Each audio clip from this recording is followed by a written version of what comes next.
Shalom, salam sejahtera. Renungan malam seiman pada malam hari ini berjudul Arti Pembenaran bagian kedua. Janganlah berperkara dengan hambamu ini, sebab di antara yang hidup tidak seorang pun yang benar di hadapanmu. Mazmur 143 ayat 2. Kita masih melihat akan arti pembenaran di dalam Alkitab, apakah dalam perjanjian baru dan juga perjanjian lama. Kata dibenarkan disebutkan 12 kali dalam perjanjian lama, berasal dari kata zadak yang berarti diperhitungkan benar, untuk menjadi kudus, untuk menjadi benar atau dipulihkan seperti dalam Daniel 8 ayat 14.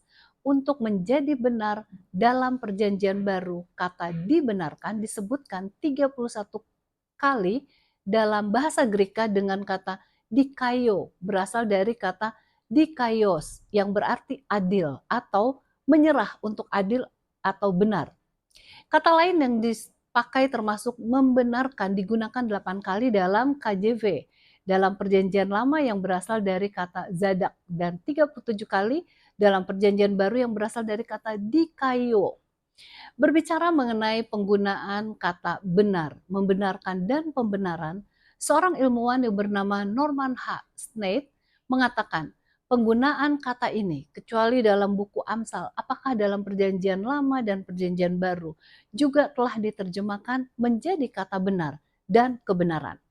Di dalam perjanjian lama dan baru, dibenarkan berarti dibawa kepada hubungan yang benar dengan seseorang. Ini dapat digunakan antara manusia dan manusia dengan Tuhan. Dalam kasus manusia dengan manusia, maka pembenaran bisa terjadi di mana saja. Tetapi tidak ada yang manusia dapat buat untuk mendapatkan pembenaran di hadapan Tuhan. Hal ini jelas seperti dalam ayat di atas, Mazmur 143 ayat 2 dan Ayub 25 ayat 4. Ada kadang-kadang doktrin dalam perjanjian lama yang coba menunjukkan bahwa manusia bisa dibenarkan dengan usahanya. Namun hal ini ditolak apakah di dalam perjanjian lama ataupun perjanjian baru.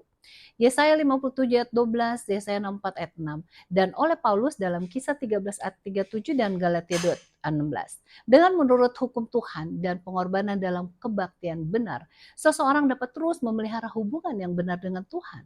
Namun dalam memulai suatu hubungan pertama adalah oleh sebab kebaikan dan kasih karunia Allah.